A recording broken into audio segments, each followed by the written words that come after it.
Jimmy នឹងតាឡូនតូនតាំងពីទទួលបានការចាក់សាំង free ពីវគ្គមុនមក Jimmy នឹងតាឡូនតូនខ្លាចជាក្មេងទំនើងបាត់មួយថ្ងៃមានគិតធ្វើអីទេគិតតែពីបង្ហោះម៉ូតូឡើងភ្នំសាកថ្មជីវិតដែលមិនខ្វល់ពីការឡើងថ្លៃរបស់សាំងទេ Steel សាហាវតែគេថាបើមមាញណាហ៊ានប្រឡែងភ្លើងមមាញនោះនឹងរលាថាអីចេះខុសមិនទាន់អស់ពីមាត់ផងដួលម៉ូតូបាត់ម៉ូតូមកសុំទេងុំតាឡូនតូនទូចញ៉ែបហ្នឹងធ្លាក់ចូលក្នុងអណ្ដូងដ៏សែនជ្រៅនៅលើភ្នំកុំណា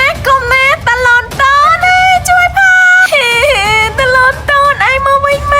កឯងធ្លាក់ក្នុងរណ្ដៅយ៉ាងជ្រៅហើយទូចបែបនេះយើងជួយឯងមិនទៅខាងក្រោមនេះត្រជាក់រងានិងល្ងឹតទៀតខ្ញុំខ្លាចណាស់ Jimmy ហើយល្ងឹតប៉ុណ្ណឹងណាមិនដោះទេអាវ៉ែនតាខ្មៅនឹងនៅទុកឲ្យល្ងឹតនឹងទៅ Jimmy ខិតខំប្រឹងប្រែងណាស់ដើម្បីជួយតាឡូនតូនបានយកខ្សែពួរមកដើម្បីជួយរត់ទាញតាឡូនតែកុំឃើញខ្លួនទូចបែបនេះតាឡូនតូនមានទម្ងន់500គីឡូក្រាមធ្វើឲ្យ Jimmy គ្មានសមត្ថភាពនឹងលើកឡើងទេតាឡូនតូនយើងប្រាប់ហើយថាកុំឲ្យហូបច្រើនពេកឥឡូវឯងធ្ងន់ខ្លាំងណាស់យើងលើកឯងមិនរួចទេ Jimmy ខិតខំគ្រប់មធ្យោបាយដើម្បីជួយតាឡូនតូននេះក៏បានទៅយកមែកឬស័យមួយមែកយ៉ាងវែងអន្លាយយកមកដើម្បីឲ្យតាឡូនតូនតោងចាស់មិនថាទោះជួយប៉ុណ្ណាទេ Jimmy មិនអាចជួយតាឡូនតូនបានហើយថែមទាំងភ្លៀងខ្លាំងទៀតផង Jimmy ជួយផងភ្លៀងខ្លាំងណាស់ខ្ញុំអត់ចេះហែកទឹកទេលេចខ្ញុំឥឡូវហើយតាឡូនតូនខ្ញុំយើងជួយគ្របកុំឲ្យភ្លៀងចូលណាឯងត្រូវតែទ្រាំណាតាឡូនតូន6ថ្ងៃក្រោយមកភាពស្ដោកស្ដឹងរបស់ Jimmy បានគេងនៅមុខរណ្ដៅដោយភាពអស់សង្ឃឹមហើយនាងមិនទៅណាចោលតាឡូនតូនទេរំពេចនោះនាងក៏បានលើកសំឡេងខ្សឹបពីក្នុងរណ្ដៅមកថា Jimmy ខ្ញុំអត់ចង់រស់ទៀតទេខ្ញុំវេទនាខ្លាំងណាស់ជួយបំពេញបំណងខ្ញុំបានទេខ្ញុំលែងចង់រស់ហើយ Jimmy ជួយខ្ញុំផងដោយអស់សង្ឃឹមហើយ Jimmy ក៏មិនចង់ឲ្យតាឡូនតូននៅវេទនាបន្តទៀតនោះនាងក៏បានជីកដីដើម្បីកប់តាឡូនតូនទាំងរួមតាឡូនតូនយើងសុំទោសណាតែបើកាន់ទៅទុកឯងក៏នៅតែវេទនារំតនាបន្តិចទេចាំយើងជួបគ្នានៅជាតិក្រោយទៀតយើងលីឯងហើយតាឡូនតូនតើនេះគឺជាចុងបញ្ចប់នៃជីវិតតាឡូនតូនមែនដែរឬទេតែ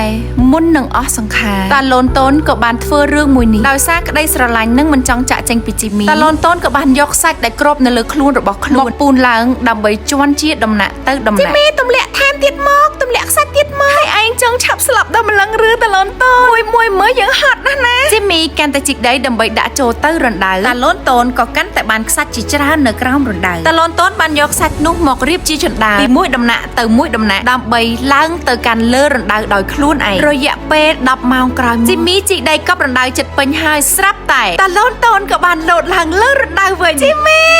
ខ្ញុំមកវិញហើយតាឡូនតូនឯងអត់ស្លាប់ទេមែនទេត្រូវហើយខ្សាច់ទាំងអស់នោះគឺបានជួយតាឡូនតូនដើម្បីឡើងមកកាន់មាត់រណ្ដៅវិញទីបំផុត Jimmy និងតាឡូនតូនក៏បានរស់នៅជាមួយគ្នាយ៉ាងសុខសាន្តម្ដងទៀតហើយមេរៀននេះបានបង្រៀនឲ្យយើងដឹងថាពេលខ្លះបញ្ហាឬឧបសគ្គដែលចូលមកសម្រាប់យើងនេះបើសិនជាយើងពិតជាចេះចាប់ឱកាសមែនរឿងរ៉ាវទាំងអស់នោះក៏អាចក្លាយជាឱកាសដែលធ្វើឲ្យយើងរស់រានមានជីវិតម្ដងទៀតហើយជីវិតដែលល្អជាងមុនទៀតផងបងប្អូនអាឡៃសប្បាយអរជាមួយតាឡូនតូនទៅប្តីនោះអាឡៃចេញទៅមើលឃ្លាំងពីព្រោះថាវីតាមីនពលូតកម្ពស់ Extra Labs របស់យើងជិតអស់ស្តុកហើយចូលស្តុកវគ្គក្រោយអាចនឹងប្រហែលជាមួយអាទិត្យទៅពីអាទិត្យទៀតបងប្អូនអ្នកដែលនៅកម្ពុជាអាចដាក់ pre-order បានយើងដឹកអីវ៉ាន់ចេញពីអាមេរិកទៅណាបងប្អូនទាំងអស់គ្នាវីតាមីននេះថានៅស្រុកខ្មែរផ្ទុះមែននៅអាមេរិកផ្ទុះជាងស្រុកខ្មែរ100ដងបងប្អូនអើយឥឡូវនេះវីតាមីន Extra Labs ខ្ល้ายជាវីតាមីនដែលជំនួយឆ្អឹងសម្រាប់អ្នកលេងកីឡាបាត់ទៅហើយក្មេងៗនៅស្រុកនេះឆាប់ធំមក6 7 10អីខ្ពស់មែនតើគេហាត់ប្រាណគេលេងកីឡាហើយគេញ៉ាំវីតាមីនទៀតឃើញវីតាមីន Extra Labs របស់យើងនេះទៅនៅក្នុងចំណោមវីតាមីនរបស់ក្មេងៗជនជាតិអាមេរិកដែលគាត់ជ្រើសរើសហូបជារៀងរាល់ថ្ងៃបើអាយុរបស់គាត់នៅលូរ12ទៅដល់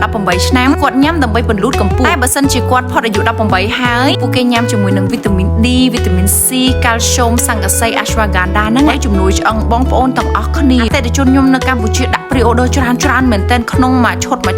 កេះតែម្នាក់ឯណារាប់រយដុល្លារដូចទិញយកទៅលក់តែដល់ពេលខ្ញុំសួរទៅគាត់អត់មានបានទិញយកទៅលក់ទេគាត់ទិញយកទៅប្រើប្រាស់ព្រោះកាលពីមុនគាត់ធ្លាប់ទិញម្ដងមួយកំប៉ុងពីរកំប៉ុងចឹងគាត់ប្រើប្រាស់បានលទ្ធផលល្អមែនតើមានបងស្រីនោះកូនគាត់3នាក់គូហូបទាំង3លូតទាំង3គាត់លូតឡើងភ្ញាក់បងប្អូនចឹងមិនថាផលិតផលអាមេរិកតម្លៃរៀងខ្ពស់តិចមែនតែមួយដឹងមួយពីរដឹងពីរណាបងប្អូនទាំងអស់គ្នាចឹងមែនអតិថិជនខ្ញុំត្រឡប់មកទិញម្ដងហើយម្ដងទៀតទេអតិថិជនថ្មីក៏ច្រើនអតិថិជនត្រឡប់ក៏កាន់តែច្រើន